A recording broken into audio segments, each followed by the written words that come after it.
آقای چسب.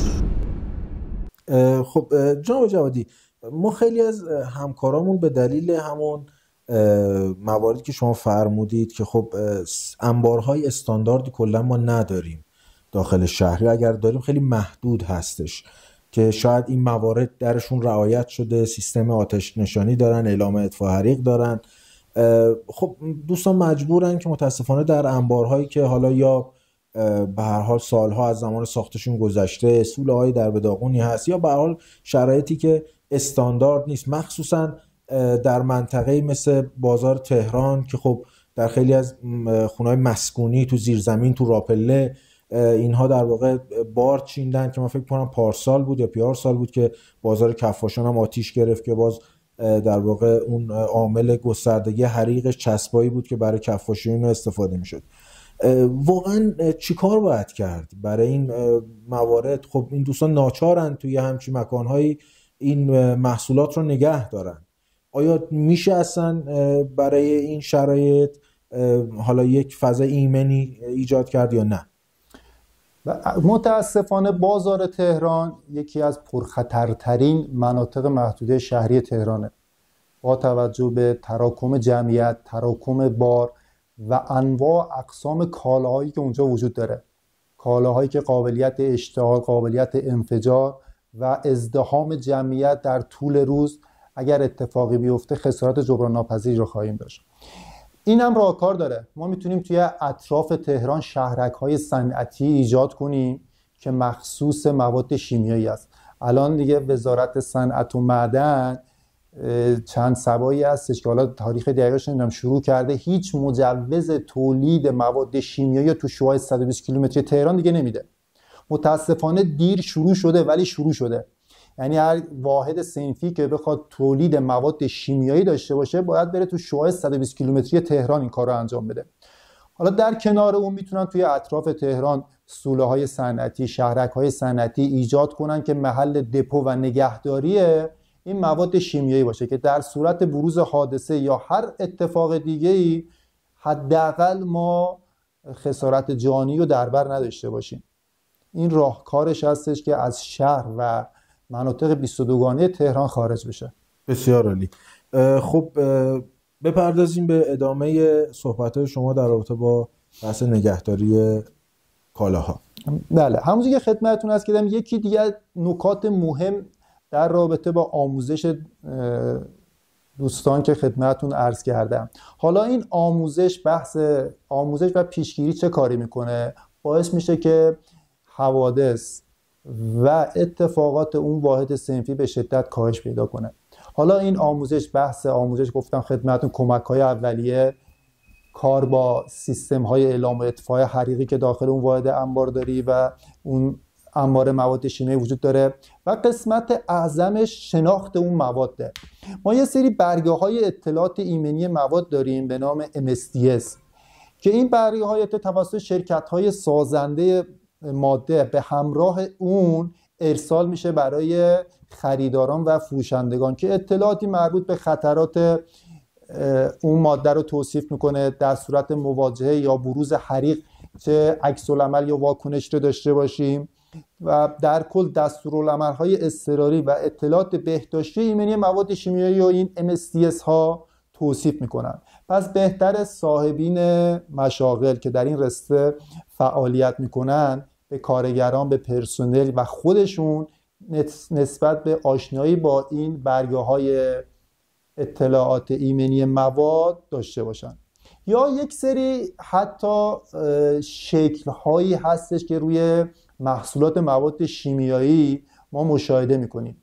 ما با شناخت این شکل‌ها متوجه میشیم که آیا این ماده قابلیت اشتعال رو داره یا نداره. توی سازمان ملل مواد خطرناک به 9 گروه تقسیم شدن که با شکل لوزی اینا شناسایی میشن. یعنی هر جایی که ما لوزی دیدیم که پایینش یک عددی نوشته شده باشه میشه جزو مواد خطرناک. بر فرض مثال لوزی که پایینش عدد 3 و رنگ قرمز نوشته باشه میگه مواد مایعات قابل اشتعال، یعنی قابلیت اشتعال دارن. ما حتی داخل همین محصول کوچیک شما میتونیم این لوزی رو مشاهده کنیم که عکس شعله رو کشیده اینجا. ما داخل این محصول چسبی که داریم اینجا داریم میتونیم این لوزی رو ما مشاهده کنیم که عکس شعله رو داخل این کشته، یعنی این ماده به شدت قابل اشتعال است. پس یکی از راهکارهای آموزش پرسنل و کارگرانمون غیر از مواردی که خدمتتون عرض کردم، شناسایی برگه‌های اطلاعات ایمنی یا MSTS و شناسایی این برچسب‌ها یا اشکالی که روی محصولاتمون هست گویای خطرات این محصولات است. اینا رو اگه بشناسن شاید 50-60% کار رو انجام دادن. در صورت خطر، در صورت بروز حادثه چه واکنشی نسبت به اون مواد یا اون ماده شیمیایی از خودشون نشون بدن. جناب جوادی، من تو خیلی از محصولاتی که الان در بازار داره توزیع میشه، حالا عمدتاً هم تولید داخل هستن، مثل انواع اسپرهای انژکتورشور، اسپرهای روان کننده که خب اینا مواد نفتی اشتعال پذیر هستن، خب داخلشون هم گاز پرفشار هست این اسپرها. تقریبا خب رو موارد خیلی زیادی ندیدم که این علامت ها چاپ شده باشه. چه الزامی برای تولید کننده وجود داره که این موارد رو حتما روی قوطی یا بسته‌بندی محصول چاپ کرده باشه؟ ما همیشه میگیم از محصولاتی استفاده کنیم که علامت استاندارد داشته باشن.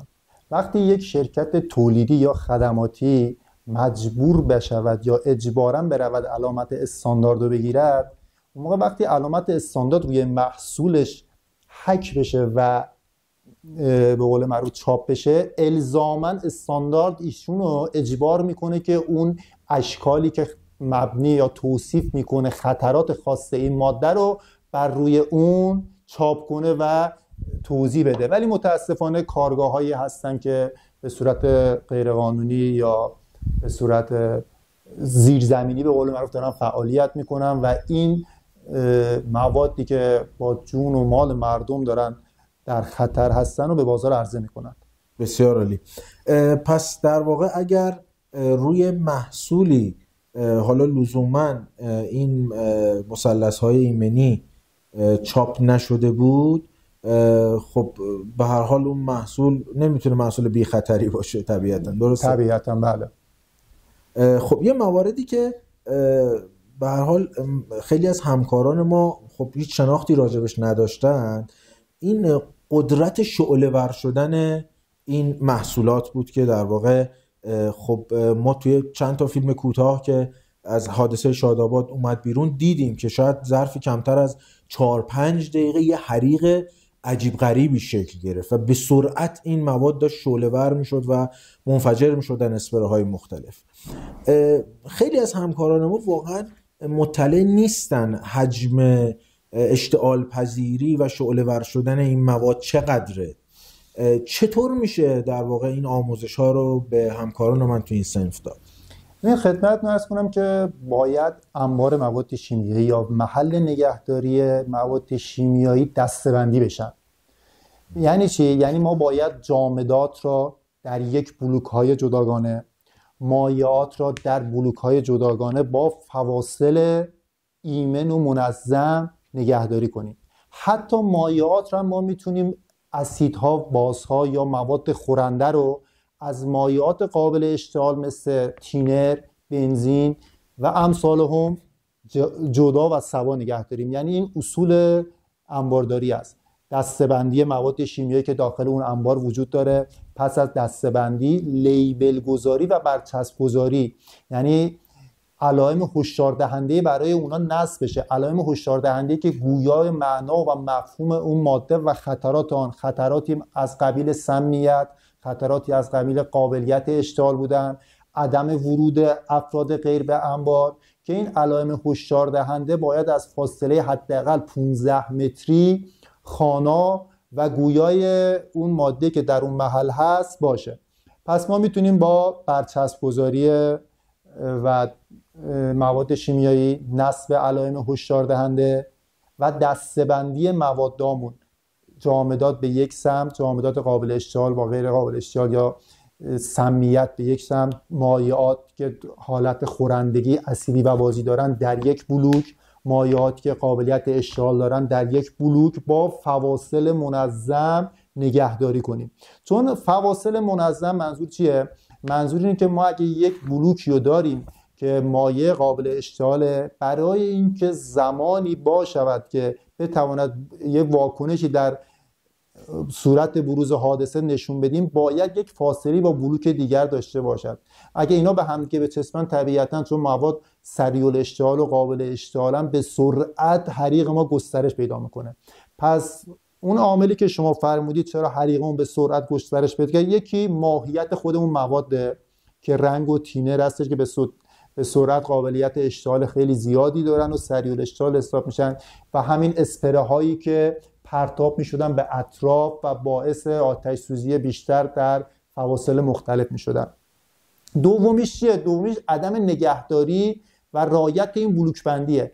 ما اگه یک پالتی اونجا داشتیم که مثلا 1 متر مکعب یا 2 متر مربع رو پوشش میداد چسب، اگه پالت بغلیمون با فاصله 2 متری یا 3 متری اون قرار داشت، طبیعتا مدت زمانی که میخواست حریق انتقال پیدا کنه به اون زمان طولانی تری میشد. ولی متاسفانه این بلوک بندی، این عدم نگهداری درست، این قفسه بندی کالاها رعایت نشده بود و حریق به سرعت گسترش پیدا کرد و به سوله ها و یا حجره یا مغازه های دیگه انتقال پیدا کرد.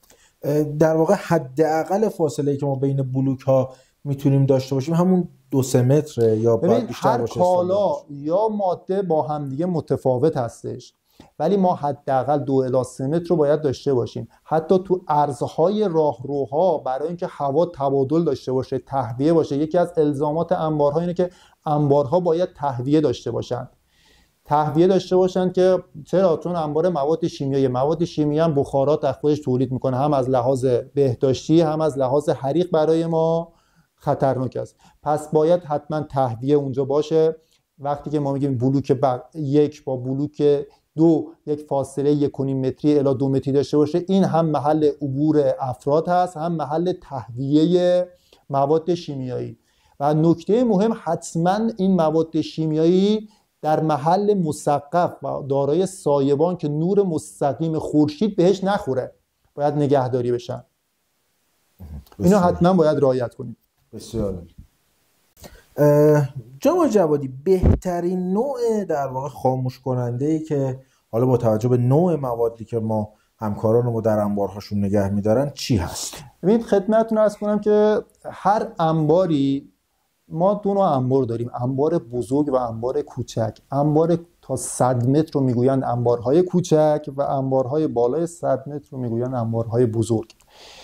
ما باید در هر انباری تعداد 2 دستگاه خاموش کننده پودر و گاز 12 کیلوگرمی و 1 دستگاه خاموش کننده پودر و گاز 50 کیلوگرمی پرتاب یعنی چرخدار داشته باشیم که با توجه به وسعت انبار و حجم کالاها و مواد شیمیایی قابلیت افزایش این خاموش کننده ها رو داشته باشیم. همچنین این الزام استاندارد انبار. بله حداقل هر چقدر وسعت انبار اون بزرگتر باشه، حجم کالا اون بیشتر باشه، به ازای هر 30 متر 1 خاموش کننده دیگر بر روی دیوار نصب میشه. خاموش کننده باید در محل‌های ورود و خروج نصب گردد و قابلیت رویت شود. چرا؟ اگر اتفاقی میفته داخل اون واحد یا سولب، اگه بنده میخوام اونجا خارج بشم در دسترس باشه، یا اگر وارد میخوام بشم در دسترس باشه. ولی متاسفانه ما تو واحدهایی که میریم بازدید میکنیم مشاهده میکنیم که خاموش کننده ها پشت اجناس و کالاها قایم شده. بهشون میگیم آقا شما تو محلتون خاموش کننده؟ میگه آره داریم. 1 ساعت بعد بگردن دنبالش پیدا کنن. ولی این وسایل یا سیستم های اعلام و اطفایی همیشه باید در دسترس و آماده به کار باشن. سالی 1 مرتبه شارژشون انجام بشه، بازدیدهای دوره‌ای 3 ماهه، 1 ماهه یا 6 ماهه داشته باشن، بازدید کنن شلنگش دچار پوسیدگی و پارگی نشده باشه، درجه خاموش کننده رو تست کنن که همیشه بر روی سبز باشه و فشار اون کامل باشه، آماده به کار باشه. اینا بازدیدهای ظاهری هستش و سالی 1 مرتبه هم تست عملیاتی بشه، یک حریق فرضی در یک محلی که خطری نداشته باشه ایجاد بشه، خاموش کننده هم کارکنان با اونا کار کنن، هم برود برای شارژ مجدد. در کنار این خاموش کننده ها حتما باید انبارهای مواد شیمیایی، سطل‌های آتش نشانی که دارای ماسه های سرند شده هستن به همراه خودشون داشته باشن حتما اونجا. چرا؟ چون ما حتما هر مواد شیمیایی حریقشو نداریم. یک سری از مواد شیمیایی نشر میکنن در اثر حالا آسیب اون دبه یا بشکه‌هایی که هست جاری میشن تو محیط. ما میتونیم با اون شنا چیکارش کنیم؟ اینو جلوگیری کنیم از برخاستن بخاراتش، جلوگیری کنیم از نشرش توی محیط‌ها یا جاهای دیگه. پس غیر از خاموش کننده ها حتما باید سطل‌های آتش نشانی با ماسه سرند شده رو داشته باشیم. خیلی ممنون. یه سوال این که کلا اداره آتش نشانی برنامه‌ای برای آموزش اصناف داره که دوستانی که حالا تو اصنافایی که به هر حال مثل صنف ما چسب و رنگ و اینا به هر حال محصولات پرخطری دارن خرید و فروش میکنن بیان تو دوره‌های شرکت بکنن، به هر حال آموزش‌های ایمنی ببینن، آشنایی با مواد باشه، حالا بحث مواجهه با حریق رو داشته باشن. چنین آموزش‌هایی هستش؟ بله، ما الان توی سطح شهر تهران آتش نشانان داوطلبی داریم که به صورت داوطلبانه داخل ایستگاه آتش نشانی تهران آموزش‌های 10 جلسه‌ای آشنایی با مبانی ایمنی و آتش نشانی و هم به صورت عملی و نظری دیدن که توی سطح شهر هم هستن. خیلی مواقع هم خیلی کمک‌های خیلی خوب و شایانی هم به ما انجام دادن. شما هم میتونید به نزدیکترین ایستگاه خودتون مراجعه کنید، تقاضای آموزش بدید. حتما پرسنل و کارشناسان سازمان ما وارد عمل شده و به شما مراجعه میکنن، آموزش مناسب خدمتتون انجام میدن. رایگان هم هستین آموزش؟ بله. بسیار عالی. جناب جوادی خیلی ممنون. به عنوان توصیه آخر اگر صحبتی دارید ما در خدمت شما هستیم. توصیه آخر بنده به همه فعالان این صنف عزیز که از خداوند عزیز خواستارم که همیشه سالم و سلامت باشن این هستش که آموزش و پیشگیری را مبنای خودشون قرار بدن. با آموزش و پیشگیری و انبارداری اصولی و ایمنی و استاندارد حادثه و حریق به صورت چشمگیری کاهش پیدا میکنه. خیلی ممنون از اینکه وقتتون رو به ما دادید. واقعا میدونم که سرتون هم خیلی شلوغ بود، به هر حال خیلی لطف کردید. براتون آرزوی موفقیت دارم و از شما خداحافظی. سلامت باشید، موفق و مؤید پیروز باشید. سلامت باشید.